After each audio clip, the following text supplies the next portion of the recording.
succeeded, everything seemed to indicate that the Anglo-Saxon kingdom would continue as before.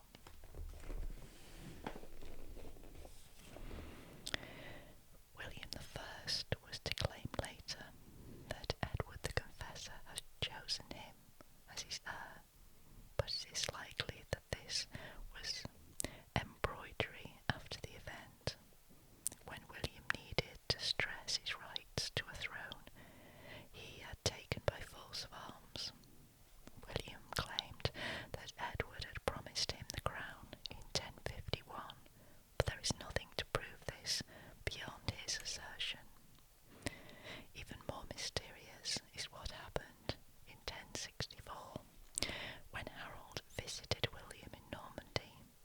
No one knows why he went or what exactly happened, but William stated that it was for Harold to swear his allegiance to him as future King of England. Now, in this image above, Edward the Confessor, enthroned in his palace, entrusts Harold, his brother-in-law, with a missum. Harold and his party then set sail and are driven ashore in France and handed over to Duke William of Normandy. Now, of course, this is from the Bayeux tapestry, which was embroidered during the decade 1070 to 1080, almost certainly commissioned by William the Conqueror's half-brother, Odo of Bayeux. Odo was also Count of Kent, where the embroidery was executed, most probably at Canterbury. It is 70 metres long and 50 centimetres wide, and it is stitched in woolen yarn in 8 colours onto fine linen, both as a work of art and an historical document. It is unique.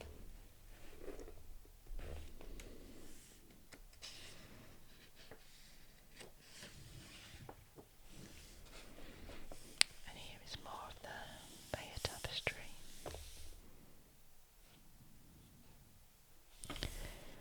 And it says, although the tapestry records the conquest of England, its purpose was a religious one, to show that perjury following an oath taken over relics, as had been done by Harold, drew retribution on that person and his kinsmen.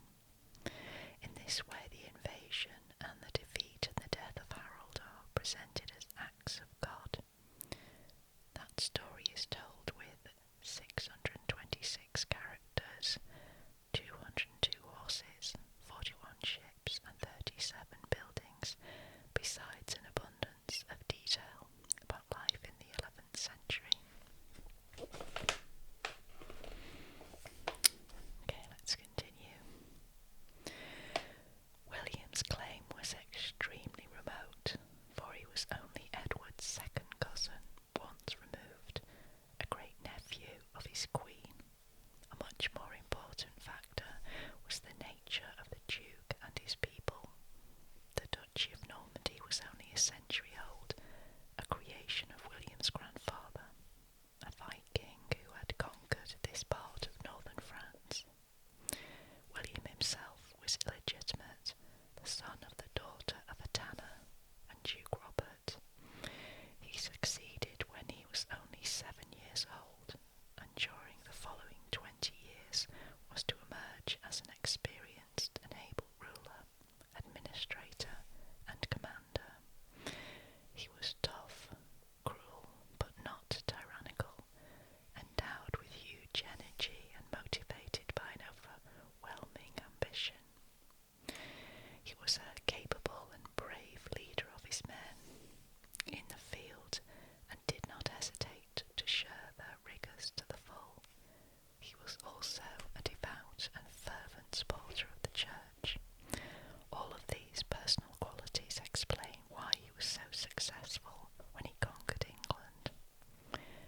But it does not explain why he did it. This needs to be said in the broader framework of the Normans as a people. At the close of the 11th century,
decisive victories of the age at Stamford Bridge.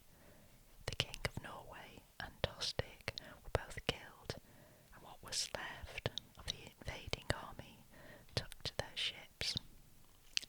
They were never to return. Luck, however, was against Harold, for while he was in the north, the wind changed direction, enabling the Normans to set sail and land at Pevensey on the 28th of September. As Harold was in the north, the fleet in London, and the militia disbanded, William was unopposed. Harold and his mounted horse Carls came south in less than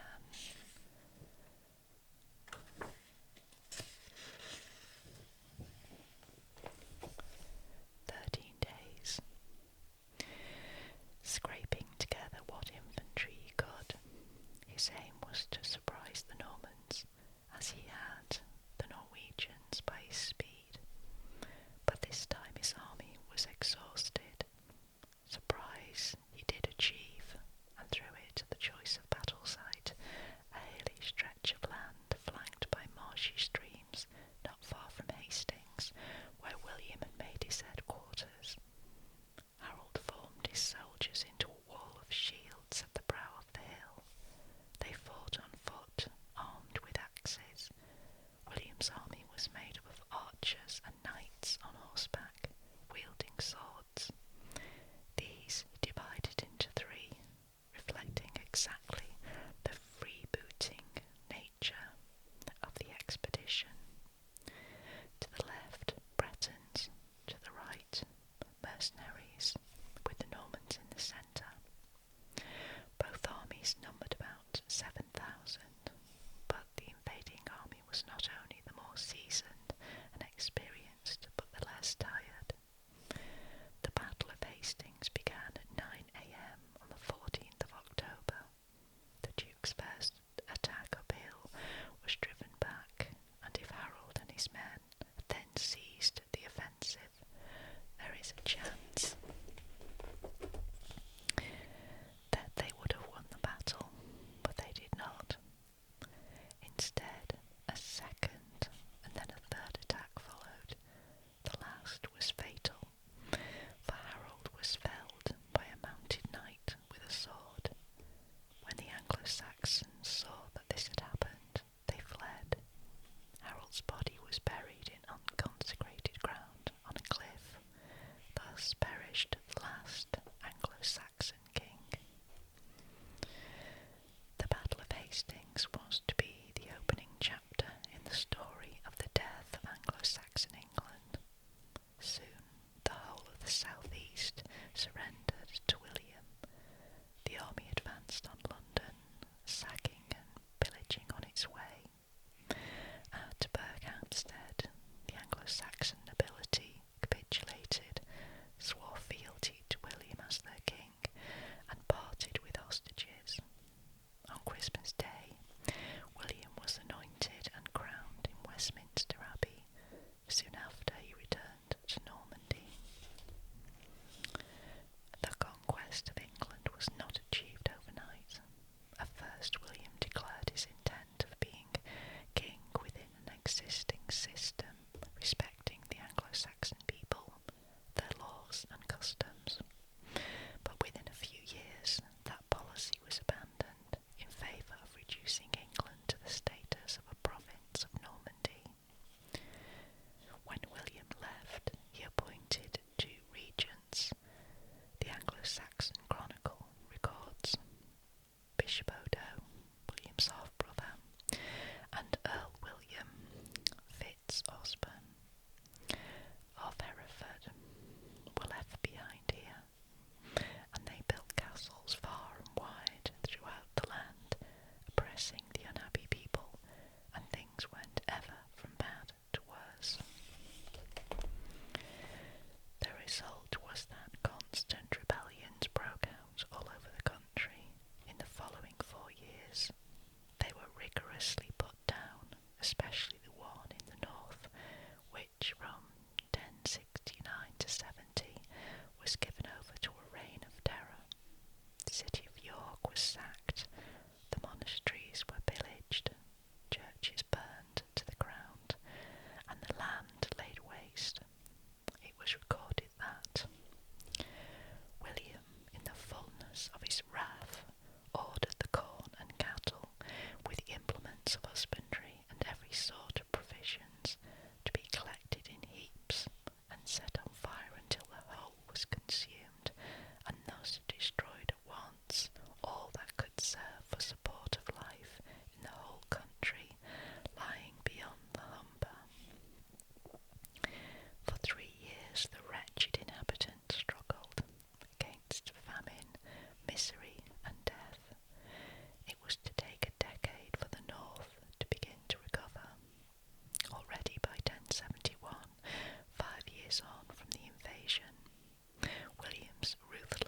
this was to reduce the existing inhabitants to the status of a subject people.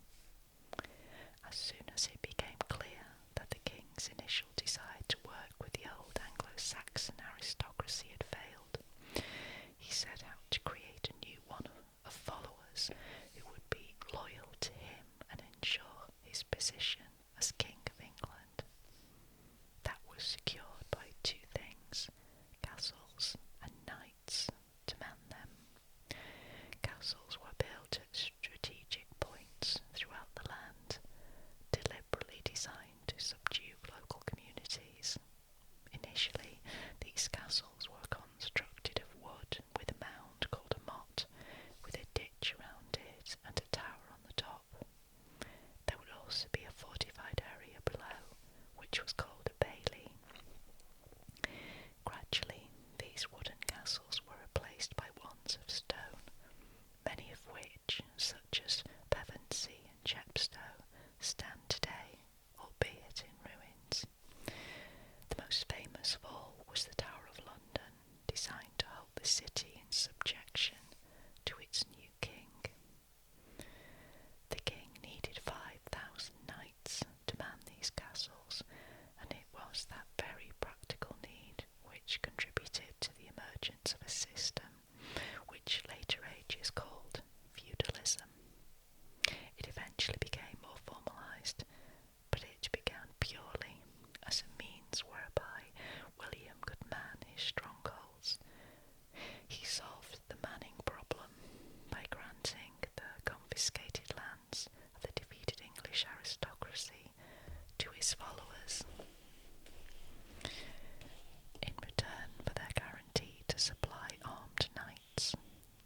William granted lands to 170 of his followers, who became thereby his tenants-in-chief. Only in the case of the earls, who guarded areas of the country open to external attack, such as the Welsh borders, were grants of land made, forming a single unit. Usually, they were scattered through several shires.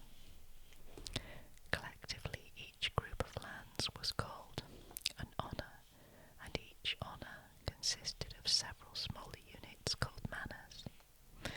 These, in their turn, were either held directly by the tenant-in-chief for his own use, and therefore part of what was known as his demesne, or granted by him to one of his followers in return for some specified service. The result was that each of the tenants-in-chief had two groups of knights on which to call for service to the king, one consisting of those who were permanently part of the tenant-in-chief's household, and a second of those who came in return for land. William was a strong king who chose his tenants well, and so the system worked.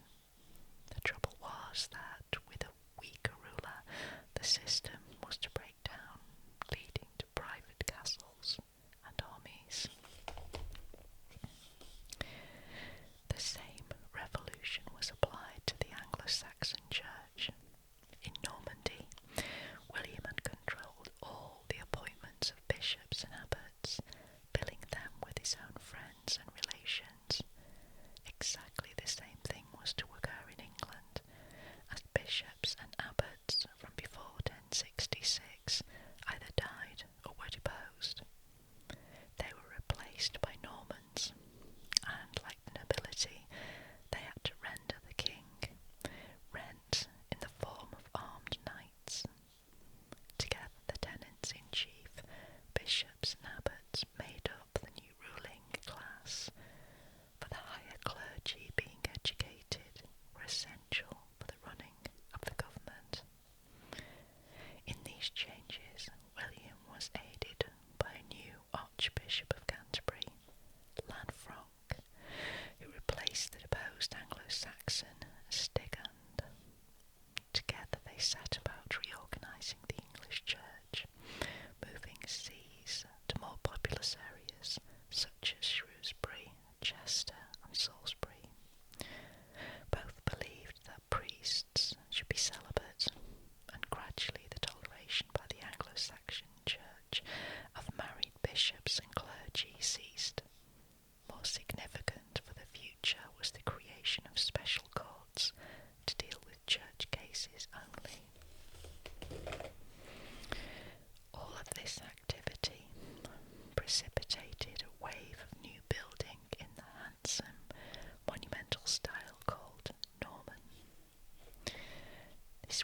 ladies enjoyed an equality with men. That was now taken away, and St. Paul's attitude to women as being inferior prevailed. Women were subject first to their fathers, and then, after marriage, to their husbands. Only when a woman became a wealthy widow did she gain any form of independence. All these changes brought order and peace to the country through strong government. But it is a history which inevitably can only be written from the evidence of the winning side. This has left us one of the greatest of all documents in English history, the Domesday Book. In 1085, William feared invasion from Denmark, needing to find out the wealth of his kingdom in order to extract the maximum in taxation. He ordered this mighty survey to be undertaken. He sent his men all over England, into every shire, to ascertain how many hundreds of hides, which was a unit of land, there were in each shire, and how much land and livestock the king himself owned in the country, and what annual dues were lawfully his from each shire. He also had it recorded how much land his archbishops had, and his diocesan bishops, his abbots, and his earls. What and how much each man, who was landowner here in England, had in land and livestock, and how much money it was worth. This amazing compilation, of a kind achieved by no later medieval king, was put together with great speed in a huge document of 400 double-sided pages. At the same time, the king summoned his tenants-in-chief and all other major landowners to a court held at Salisbury, where they were made to swear an oath of allegiance to him. In these two great acts, William reasserted his power over his new realm. Domesday Book gives us a unique panorama of English society as it was at the end of William I's reign. 20 years after the conquest, it paints a picture of a country where virtually the entire population was engaged in agriculture, with little or no industry or commerce, and few towns. Apart from heathland, scrub, and the royal forests, protected by law for the king's hunting, and the source of deep resentment, all of the land was either under the plough or pasture. Arable farming centred on villages from which the peasants set out to work in the surrounding fields, which were divided into strips belonging either to the landlord or rented to the peasant in return for his labour. Sheep farming focused on scattered hamlets, housing shepherds who tended the flocks. Life for nearly everyone rarely rose above subsistence level, a never-ending cycle of toil to produce corn for bread, barley for ale, sheep for wool, goats for milk, and pigs for meat. So let's take a look at this photograph on the left. The conquest led to a prodigious outburst of building. Nearly every cathedral and abbey church in England was rebuilt in a new style, the Romanesque, typified by grandeur of scale and making use of massively thick walls, huge columns, and lofty vaults to achieve a new spaciousness. So this is Durham Cathedral, which was begun in 1093 and completed in 1130. Today it is recognised as the supreme masterpiece of the style.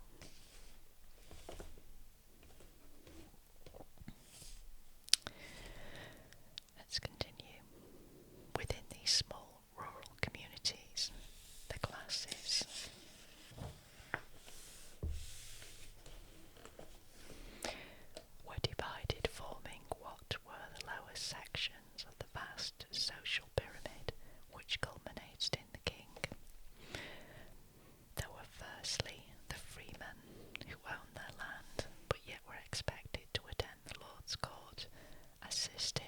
busy seasons of the year and pay him a levy.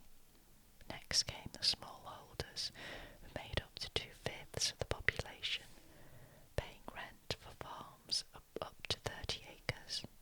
Then there were the cottagers, with up to 3 acres, who worked, for example, as shepherds, blacksmiths, or swineherds.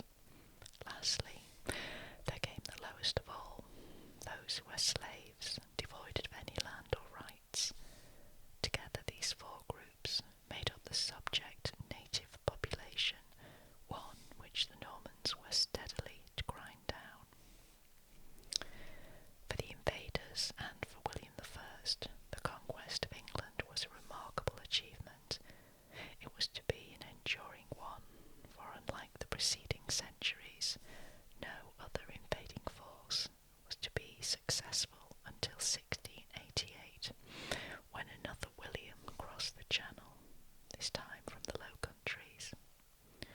For the native population it was a cruel and humiliating defeat which swept their civilization away. The new aristocracy saw its first loyalty not to the land they had conquered, but to Normandy. England was taxed and exploited in the interest of what was a smaller, poorer, and far less cultured country. Henceforward, too, for better or worse, English kings were also to be continental rulers, and for 4 centuries the wealth of England was expended in wars aimed at acquiring, defending, and sustaining a mainland empire whose final foothold was not to be lost until 1558. Okay, in this little picture here is the chest in which the Domesday Book was kept from the early 17th century onwards.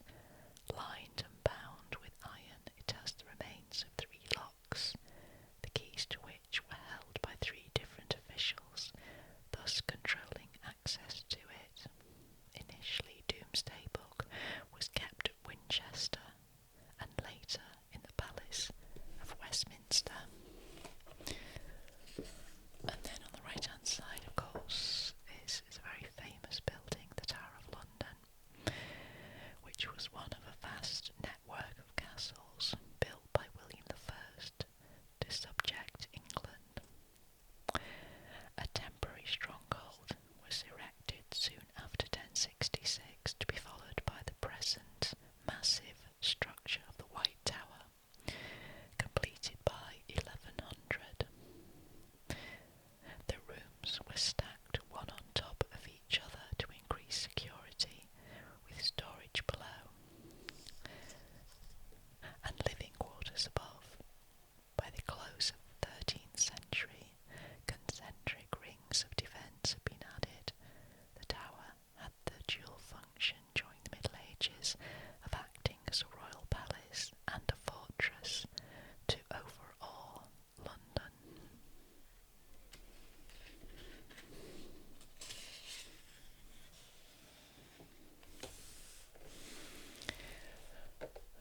Okay, so I'm going to leave it there. Next, we will begin chapter 9, The Norman Kings. I hope you enjoyed that reading.